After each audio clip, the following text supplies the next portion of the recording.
Last year, artificial intelligence-generated articles officially outpublished human writers on the internet.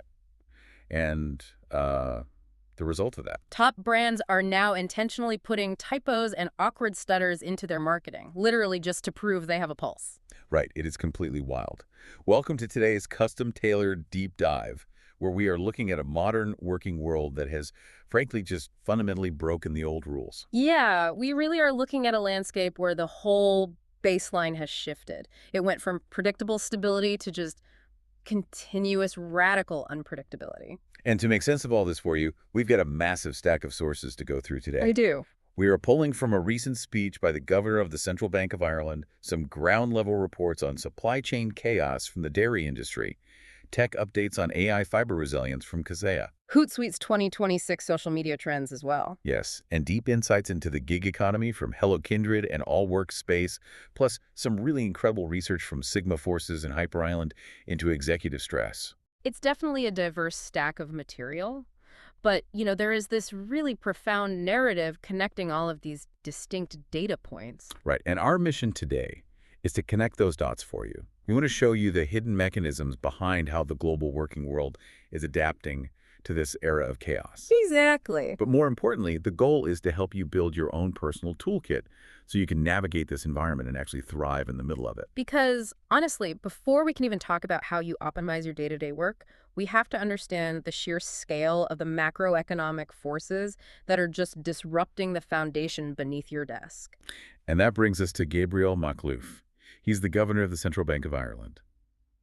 In a recent speech, he framed our current reality using this term, geoeconomic fragmentation. Which I know sounds incredibly academic. Very academic. But he grounds it by looking at the conflict in the Middle East, and not through a political lens, but purely through the lens of economic ripple effects. Okay, so walk me through that ripple effect. How does a bottleneck in the Middle East end up hitting, like, my local grocery bill beyond just the obvious fuel surcharge on the delivery truck? Well, it all comes down to the hidden dependencies in the supply chain. So, for example, the Gulf states are massive producers of urea. Okay. And urea is a foundational ingredient for agricultural fertilizer. But the feedstock for producing urea is natural gas. Oh, I see where this is going. Right. When a geopolitical conflict creates a choke point in that region, natural gas prices just spike. That makes it economically unviable to run the urea plants, so production literally shuts down. Wow. Suddenly, global fertilizer prices jump. That cost gets passed directly to farmers, which means the cost of growing a single ear of corn or, feeding a dairy cow just skyrockets. And we see that exact scenario playing out on the ground in the report we have from the National Milk Producers Federation, the NMPF. Yep. They represent the U.S. dairy industry, which is a $9.6 billion export market. They're moving 3 million metric tons of product. You've got dairy farmers who are milking cows 365 days a year. Because the biology doesn't care about geopolitics. Exactly. The cows don't pause production just because there's a shipping crisis. But the farmers are getting hammered by maritime shipping disruptions that are driving up their feed and transport costs. And the NMPF report highlights a fascinating, albeit pretty dark, secondary effect of all this supply chain chaos. When shipping lanes get backed up, inventory just sits idle in these intermodal shipping containers. And that idle inventory has sparked an absolute insane spike in cargo theft. Yeah, it's wild. And we're not talking about a random crime of opportunity here. These are highly organized retail crime syndicates hacking digital shipping manifests to locate specific, high-value agricultural goods. Like bulk milk powder. Right. And they're stealing it right out of the yards or off the back of trucks. So as a business, you are navigating global shipping bottlenecks, absorbing the cost of international fertilizer shocks, and simultaneously fighting off organized crime rings stealing your cheese. It's unbelievable. But this extreme volatility is exactly why Governor Makhlouf argues that the traditional business forecast is basically dead. Makes sense. A forecast implies a false sense of precision. When the data is this noisy, trying to predict a single economic outcome is incredibly dangerous. Okay, let's unpack this. Trying to make a business forecast right now sounds like trying to predict the weather a month out while standing in the middle of a hurricane. That is a brilliant way to look at it. It's like building a bridge. Okay. You don't try to predict the exact weight of every single car that will drive over it on a random Tuesday.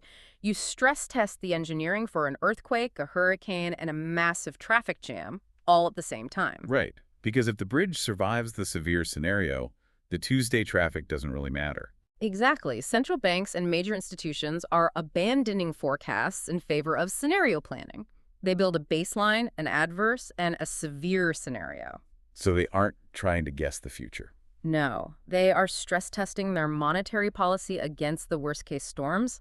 It is the underlying mechanism behind why, for instance, the European Central Bank is currently holding rates at 2% and taking a strict meeting-by-meeting approach. Interesting. They refuse to pre-commit to a long-term path because any rigid prediction in a fragmented world is just a massive liability. Okay, so we see these huge physical supply chain shocks, from the Straits of Hormuz down to the local dairy farm. And to survive that, companies are having to digitize and automate their logistics at a frantic pace. Right. But that creates a whole new vulnerability. If your entire fragmented supply chain is now run by interconnected servers and AI algorithms, well, one ransomware attack doesn't just lose some emails, it stops physical trucks. Which is driving this intense technological whiplash in how organizations handle cybersecurity. The threat landscape is just relentless right now. It really is. Yeah. The recent Kaseya breach report details how the European Commission was breached by a cybercriminal group called Shiny Hunters, who exposed 350 gigabytes of data. Yeah, and Qualdron Partners, a healthcare management provider, they had 3.1 million health records exposed. 3.1 million health records is a staggering number. And we are seeing Texas school districts and municipal parks departments getting entirely locked out of their digital infrastructure. It's nuts. But I want to dig into how that data is actually weaponized. Yeah. Because it's not just about locking the hospital out of their computers for a ransom anymore, right? No, not at all. Attackers use that highly specific medical and personal data to train large language models. Then they craft incredibly convincing spear phishing campaigns. Wow. Yeah.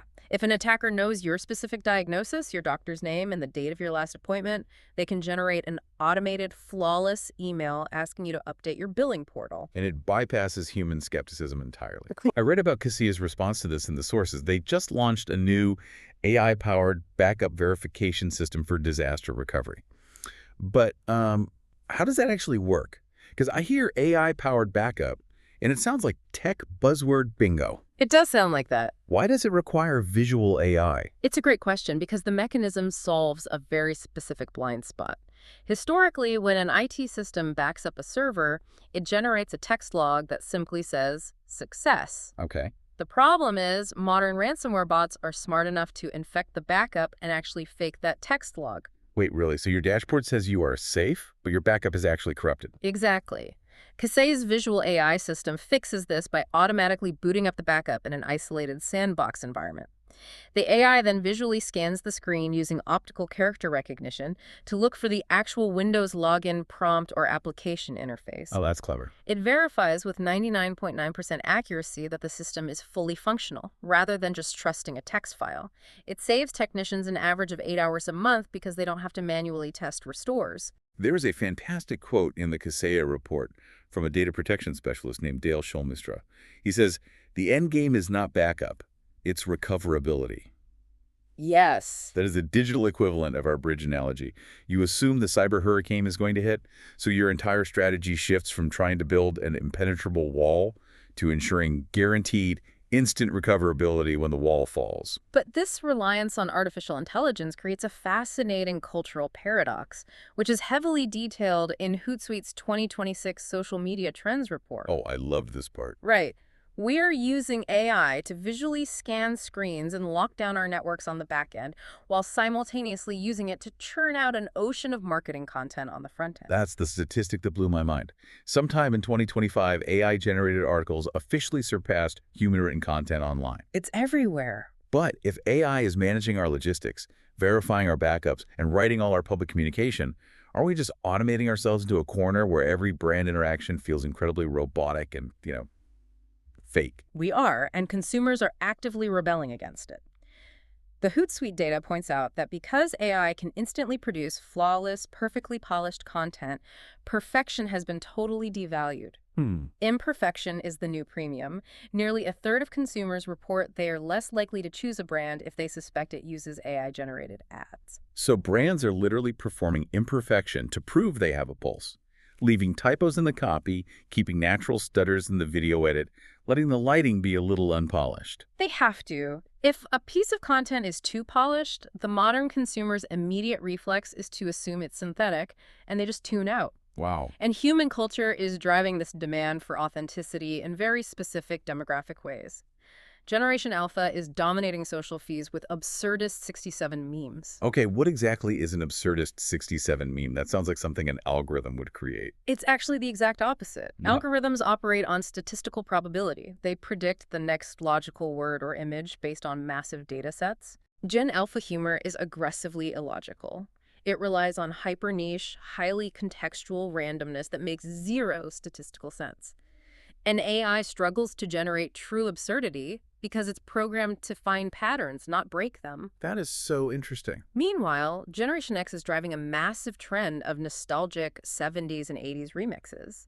People are craving cozy, human, highly specific cultural touchstones that feel lived in and real. So if you are a business trying to build these complex AI safety nets to survive global supply chain chaos, while simultaneously engineering highly authentic, culturally nuanced marketing campaigns, who do you actually hire to do all of that? Yeah, that's the big question. Because the traditional 9-to-5 resume doesn't seem equipped to handle this level of whiplash. It isn't. Which brings us to the Hello Kindred insights on the gig economy. There are currently 57.3 million freelancers operating in the U.S. alone. But the narrative around freelancing has completely flipped. It really has. We are seeing a massive shift toward fractional hiring, and it's happening at the highest levels of the corporate hierarchy. We're talking about fractional chief technology officers, fractional chief marketing officers. You don't usually associate the C-suite with gig work.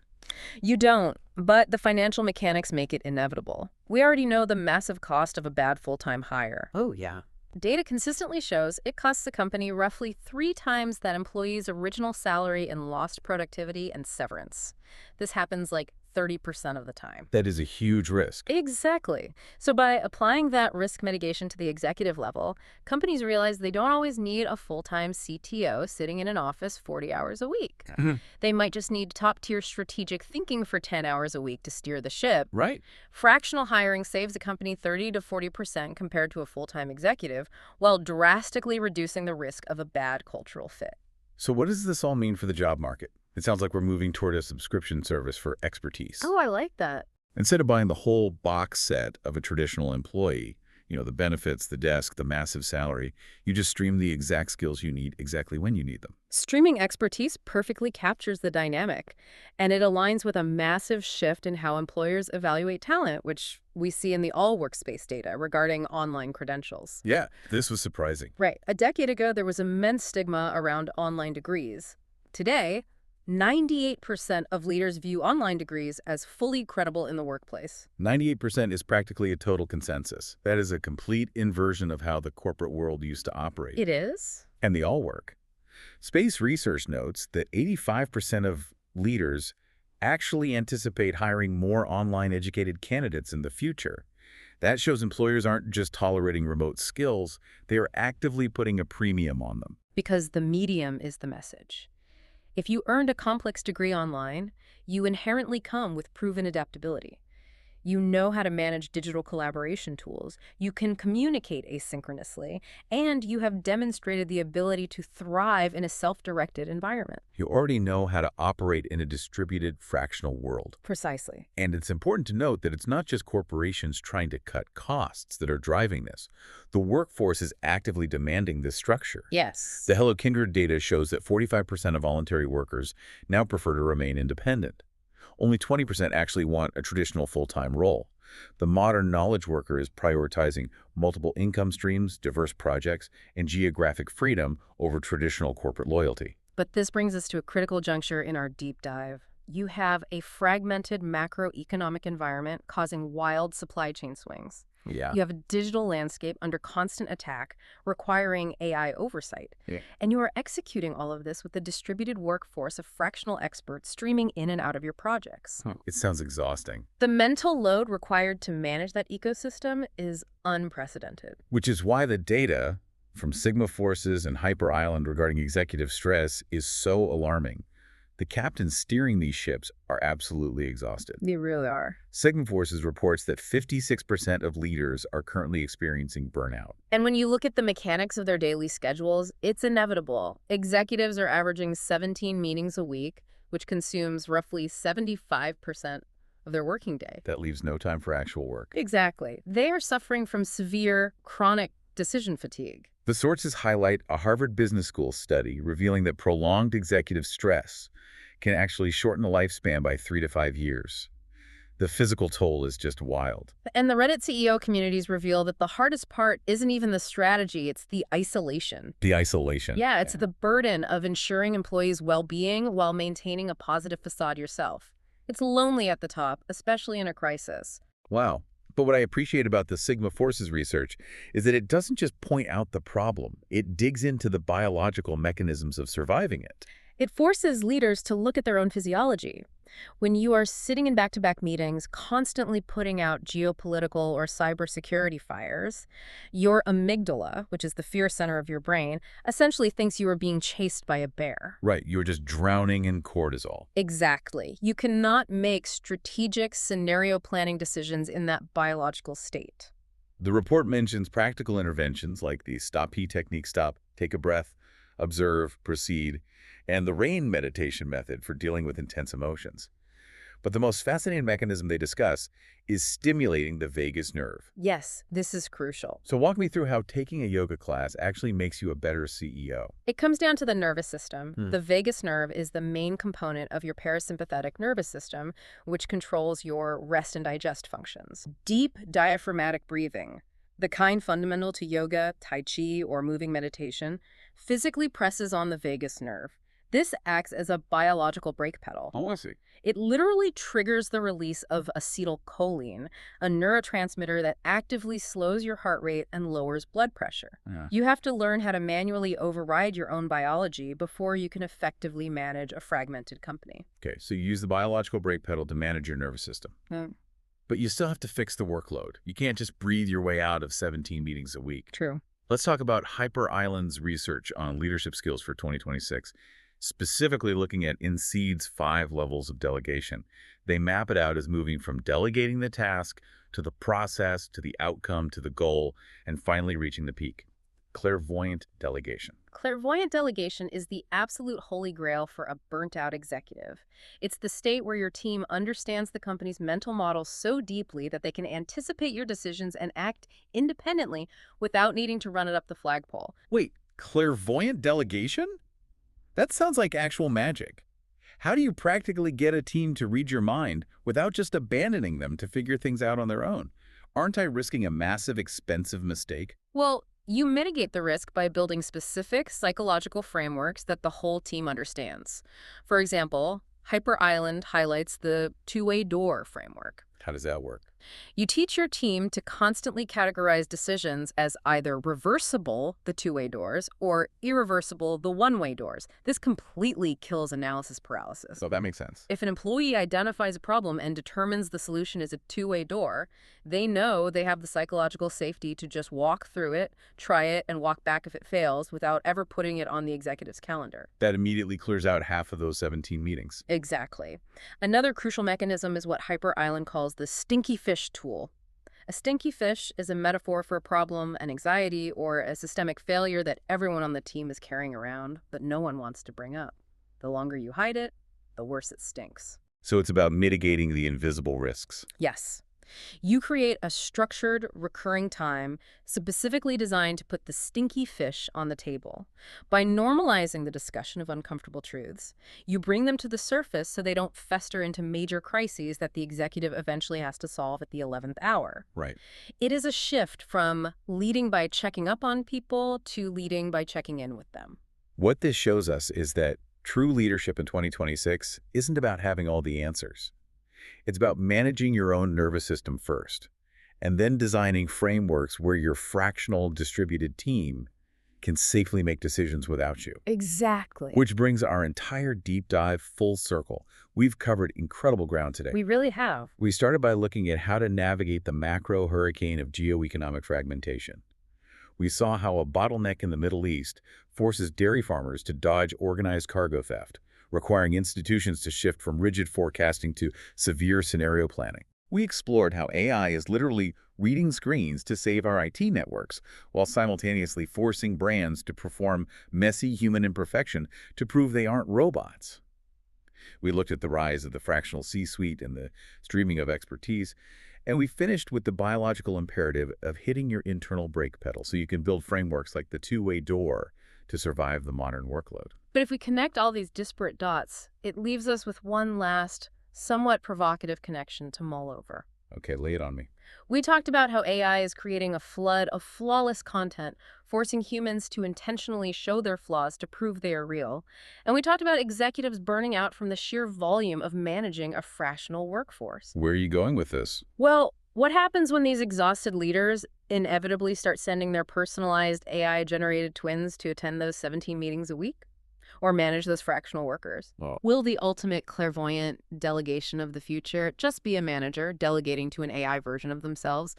And if so, won't that make the profound isolation of leadership, which the CEO subreddits remind us is already the hardest part of the job, infinitely worse? outsourcing your own presence to cure burnout, but ending up more alone than ever. That is a heavy, fascinating thought to leave you with as you navigate your own professional hurricane this week. Thank you so much for joining us on this deep dive. Take these nuggets, build your scenarios, show your human imperfections, and we'll see you next time.